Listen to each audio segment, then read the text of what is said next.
Welcome back to the channel, and I am very happy to come up in here with this Danny Green, who literally just popped out of the vault for your boy.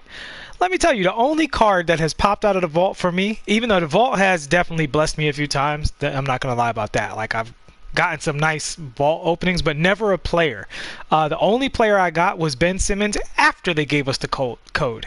And we know that, like, I think that Ben Simmons card is pretty good for a card they can't shoot, but he's still a card they can't shoot. But today things changed. They have the double vault rewards, and you know, the double vault openings on the TTO. So I just on the triple threat offline. So I just decided, you know what? Let's just do that a few times, even though I'm supposed to be grinding these spotlights, and I got blessed. So let's see what we're working with here. He's got a 99 3 ball and a 92 mid-range. The thing I'm most excited about with this card is the defense, though. Because Danny Green is, when he's at his peak, he's a great defender. So you see the driving dunk, nothing to write home about. Driving layup is pretty good, but not great. Ball handles a 90, so he's going to have some dribbling animations. But what is that defense looking like? So the 98 perimeter defense, which is par for the course these days for the really good cards. There we go. Boom. There it is. 81 interior defense. That's the first one. Let's keep it rolling, Danny. What else you got? 92 steal, 80 block. That's huge. 75 shot contest, 97 lateral quickness, 95 hustle, 92 speed, 82 speed with ball, which is not super great. 84 acceleration, also not super great. He's definitely looking more like a cone offensively. But the strength rating is a 60. It could be better, but he has a very high interior D. Let's see about those defensive badges. The shooting, we know what he's going to get with the shooting, right? Like, he's going to get all the catch and shoot. He got quick draw and range extender, both for Hall of Fame. That is very much notable. Very notable. I'm kind of excited about this card, I'm not going to lie. So he's got Hall of Fame clamps and defensive leader, which we expect. Does he have Intimidator and any post-stopping badges? So he has Gold Intimidator. No post badges, but he does have Pogo Stick. And I would say disappointingly no chase down. I've never seen Danny Green do a chase down in my time watching him play. So as a basketball fan, I'm not disappointed, but as a person who recognizes that my team is broken and we're just getting everything right now, I'm a little disappointed. Okay, so all right, so we got to see what the shot's looking like. First of all, hot zones everywhere on a three-point line. So that's a big old W right there.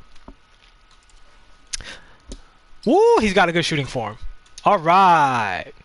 All right, I am pleased. I am pleased. Let's go. Okay, that is a gorgeous shot. All right, so normally I go into the full court dribbles, but since he's a little, not slow, but he's not the fastest. Oh no, Danny. He's got the freaking power forward hezzy. That's an L. Oh my god, he's got a bad hesitation. You can't do anything with that. Alright, what about the step back? Okay, he's got an elite step back, so that saves him a little bit. Alright, so you can definitely step back with him and go into that range extender range.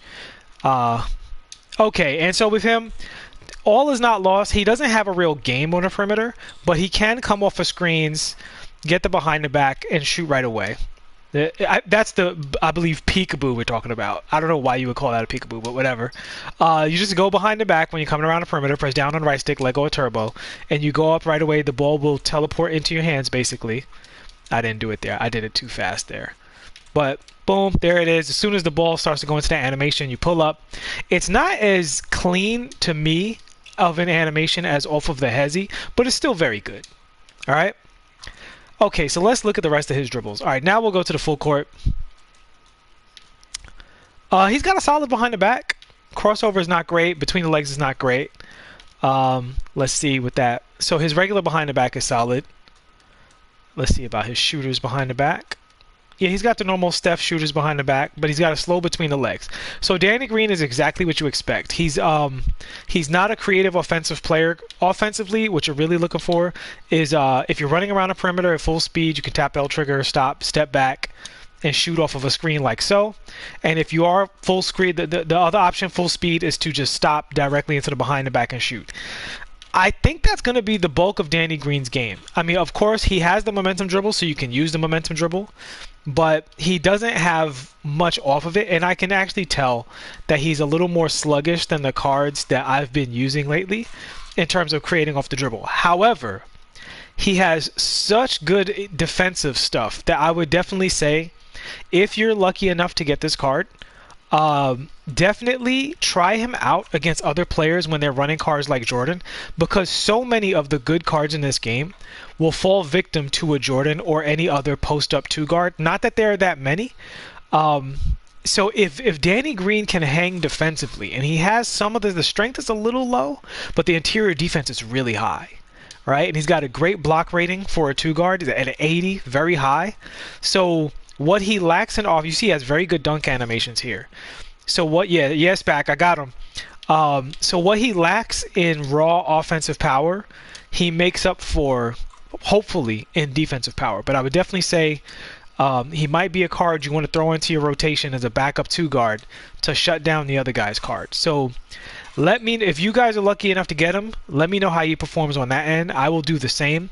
So we're going to get into a few more of his animations here. So I would say with his step back, combo his step back out of other things. Don't just do his step back raw, right? Like if you do a step back raw, there's a bit of a hesitation. Like I'll do it from the side so you can actually see how slow it is. You guys see how he like pauses before he does it? See, that time he did it right away. Wait till he comes to a complete stop. There we go. When he's at a complete standstill, that step back is very, very bad. However, if you combo into that step back, it combos very smoothly, right? So anything, well, not anything. Really, it's off the momentum dribble. He can combo into that step back okay. If you do misdirections, he can combo into that step back. So say you start running and you let go, he can combo into it, but that's not smooth. The smooth one is when you tap L trigger and then do it. So you're coming around a perimeter, tap L trigger, then go into the step back. And then that's where the 90 ball handle really helps out, because he can behind the back out of it and get a different shot. Or he can momentum out of it and get a different shot. But I would say offensively, he's definitely going to be more of a catch and shoot card. He can create a little bit to get himself out of trouble in a pinch to like surprise people. You see, good crossover right there. He's got a good behind the back that he can also use in the half court to kind of slide around people. And he's dunking every time I try to dunk, so that 80 dunk rating is enough for him to get the job done. But it's really about the fact that if somebody's coming at you with a Jordan card, you're hoping that this card is enough to just be like, nah, you're not doing that today. That's the hope. All right, so that's his animations overall. He's definitely not an offensive powerhouse by any stretch of the imagination. As you see, the slowest dunk animation on record. I think that's physically impossible to dunk that slow. I don't know why those dunks are even in 2K. That was a good dunk animation. His hop dunks are pretty good. I'm going to look at his triple threat explosions. Since he's a catch and shoot guy, that might be an important part of his game. Again, you can definitely feel, like after playing with Cam Reddish and like RJ Barrett, you can definitely feel the lack of explosion on the character. It's, again, not so much that he's not playable, that you wouldn't score with him. Somebody could definitely drop 30 or 40 with this card because he has an elite shot. So just based off of that alone, I mean, honestly, most people just do that anyway. So if you just play him the way most people play, he's a fantastic card.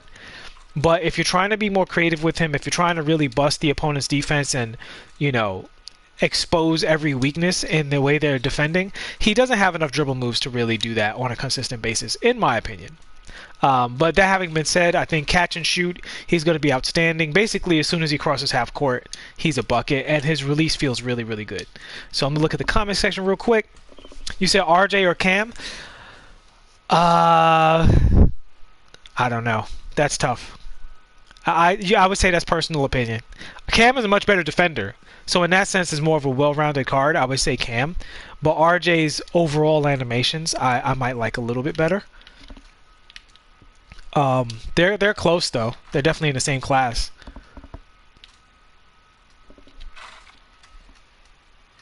As a Knicks fan, you'll pick RJ? Yeah, and you know what? I'm full disclosure. I don't know if my Knicks bias is like making me count RJ. So that's why I'm just like, you know what? But I think the most important thing is when you play both cards, see what they do defensively. I've heard people having struggles with RJ on defense. I don't see why that would be. I haven't had any struggles with him defensively. But, you know, he's not built out to be as good of a defender as Cam. So Cam should treat people better on the defensive end. Offensively, it's either a tie or, I don't know. I'd have to play both cards, but it's definitely very close. Definitely very close. Do I think they're going to release a point guard Michael Jordan? I wouldn't put it past him, and quite frankly, I don't even think that that's broken at this point. Michael did experiment at PG a little bit in his career, so I wouldn't really have a problem with it because at least he's played the position. Unlike some people have never played the position, or when they played the position, they weren't a good player. So it wasn't really a part of their main career. But with Mike, I mean, I don't mind if they release that card. Yeah, he can't do the behind the back teleport. I could tell because he doesn't have the hezzy. Yeah, he has a terrible hezzy. So full disclosure, I probably wouldn't use Danny Green because of his well, I don't know. Having him in your back pocket to just throw on a Michael Jordan card, if he defends well, he could definitely be worth it. Because the shot is the quick draw Hall of Fame combined with the Hall of Fame range extender is a wonderful combination. A lot of cards have gold on one or the other, and he has Hall of Fame on both. But unfortunately, he doesn't have that hezzy to truly exploit it. Like, the hezzy is in my opinion, the fastest way to go up. It's just so glitchy. But he can use the behind the back to his advantage, and you can see it's very, very strong with this card. And you can do it from anywhere.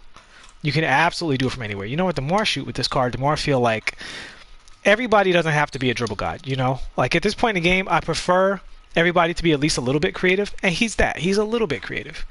But having him on the team as a role player, I could definitely get with that. I'm a big fan of defensive cards who get the job done.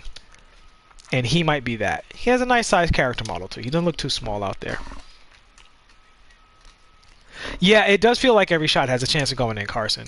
It definitely does. Because I'm not even looking at his release. I'm just holding the button and looking at chat and kind of approximating the timing. But I imagine once you master this full shot, like, it's probably really, really good. I haven't even really looked at the animation. I'm just kind of, going through the other animations. Because if you guys want to master a card's, shot, that's all about you guys going on a freestyle. You don't need me to green every release. Once you green one release or two, you can tell if it has like a good green window. And his shot definitely has a solid green window. It definitely has the kind of green window that if you master it, you should be fine. Nothing weird about it at all. As you see, I concentrate a little bit more, the greens start popping. So yeah, there's nothing wrong with his shot at all whatsoever. It's not an elite release. He's not like Brandon Roy or anything. Like Brandon Roy is like, ooh, what y'all do? Why does he shoot so much better than everybody else? But you can see, paying attention a little bit more, the greens start flowing. So yeah, he's a good shooter. He's a great shooter. I would say this Danny Green's a great shooter. And having access to the behind the back and the momentum definitely save him from being a straight up cone. But I would say he's probably more like a diet Klay Thompson than anything else. Maybe not even diet. Maybe just slightly budget Klay Thompson, I would say. A little shorter. He doesn't have the Pro 3 hezzy. But neither of them is going to be taking no ankles, really. No, higher ball control doesn't unlock newer animations, but it does make animations faster to my knowledge, Carson. It does make animations faster. And you can definitely feel it when a character gets like above 90, like 2-ish ball handle. You're like, whoa, these combos are a lot quicker. So it does make a difference. Oh yeah, Danny Green also has the glitchy triple threat. Should mention that as well. So there we go. The vault popped out a Danny Green for us. I'm not mad at it. I like getting all of these cards, and I will definitely be using him in that Spurs spotlight, so I'm excited about that. And I'm going to see, at least against the computer, how he defends. I'll probably take him in a triple threat or something and see how he defends as well, just for my own science. And maybe I'll play a matchup with Spac or something. I think Spac has Jordan. Spac, if you're still in the chat, do you have Jordan still? Spac still has Jordan. I would love to see that matchup straight up to just try and guard him in the post. See how that works out. But all right, guys, that's going to wrap it up for Danny Green. Exactly what you expect. Phenomenal defensive ratings and badges. Great shooter. He's probably even a better shooter than I expect. I didn't expect him to get Hall of Fame quick draw, although I will say he doesn't feel like he's shooting at Hall of Fame quick draw speed. Like, so far, nobody feels like Dwayne Wade. Dwayne Wade is just on another level with the quick draw, but he feels really good. He definitely feels really good. All right, So guys, I will see you in the next one. I wanted to get this out to you real quick. Very excited to get this card from the vault. Good luck with you guys getting it from the vault as well. Hopefully the vault is as friendly to you as it has been for me, because I tell you what, I was about to get a little upset at 2K if I got another single token out of those double vault openings. Thanks so much for watching, guys. Please like and subscribe. I will see you in the next one. Peace.